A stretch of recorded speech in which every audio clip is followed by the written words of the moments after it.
दौर चल रहा है और बच्चों के ऊपर नंबरों का बहुत दबाव रहता है, तो मैं अपने स्कूली जीवन से संबंधित एक अनुभव आपके साथ साझा करना चाहता हूं।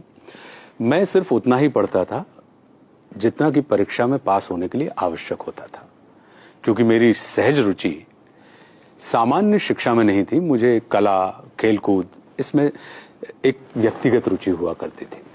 तो मुझे स्कूल के द्वारा ये जो नंबर गेम होता था, मुझे रास नहीं आता था। और स्कूल को अपनी प्रतिष्ठा की चिंता थी। वो इस बारे में ध्यान नहीं देते थे कि विद्यार्थी के अंदर कितनी क्षमता है। तो एक दिन मैं गुस्से में आया और मैंने अपना बस्ता मां के सामने फेंक दिया। मां समझ रही थी कि मुझे समस्या विद्या से नहीं है, विद्यालय से है, या विद्यालय के उस वातावरण से है जिसमें नंबरों का दबाव मेरे ऊपर डाला जाता है। तो मां ने ध्यान से देखते हुए मुझसे पूछा कि अच्छा, ये बताओ कि तुम स्कूल क्यों जाते हो? मैंने कहा, पढ़ने के लिए। उन्होंने फिर मुझसे पूछा कि पढ़ने से क्या मिलता है? मैंने कहा, ज्ञान। वे बोली, ठीक है, अब ये बताओ कि ज्ञान किसे कहते हैं? अब मैं सोच में पड़ गया। मुझे मौन और समझने की स्थिति में देखकर वे बोली कि ज्ञान हमें अड़ना भी सिखाता है और लड़ना भी सिखाता है। मैं चाहती हूं कि तुम अड़ना नहीं, लड़ना सीखो। लड़ना समझते हो? मैंने कहा, जी। मारना पीटना?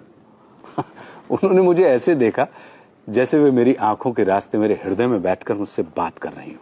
बोली, नहीं, मारना पीटना और लड़ने में अंतर होता है।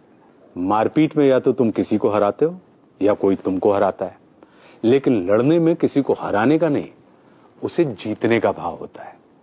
अपनी कमजोरियों से लड़ना मतलब कमजोरियों को जीतना। परिस्थितियों से लड़ना यानी परिस्थितियों पर विजय प्राप्त करना।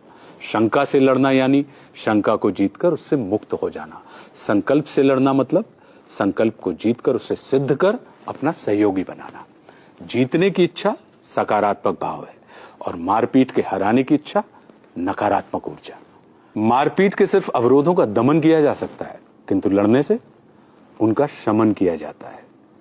मारपीट के तुम सिर्फ कुछ वक्त के लिए अपनी तकलीफ को दबा सकते हो, किंतु लड़कर तकलीफ को समाप्त किया जा सकता है हमेशा के लिए। मैं चाहती हूं कि ज्ञान को बोझ समझ के तुम गढ़ो नहीं, बल्कि बढ़ो। तुम सफलता के लिए नहीं, स्वयं के सुख के लिए पढ़ो। फिर स्कूल में तुम अड़ना नहीं, लड़ना सीखोगे।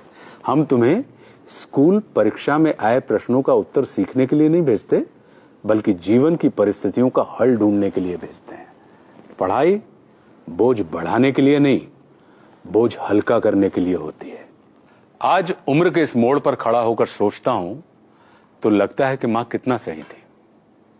हम अपने बच्चों को स्कूल की परीक्षा में अव्वल आने के लिए उन पर दबाव डालते हैं। शायद इसलिए वे स्कूल में अव्वल आने के बाद भी जीवन भर फेल होने के एहसास से भरे रहते हैं। हमें अपने छोटे छोटे बच्चों से बड़ी बड़ी बातें करनी चाहिए, ताकि वे बड़े होकर छोटी छोटी बातें ना करें। क्योंकि छोटे बच्चों के मुंह से बड़ी बातें सुनना यदि हमें सुखद लगता है, तो बड़ों के मुंह से छोटी बातें सुनना कष्टकारी होता है।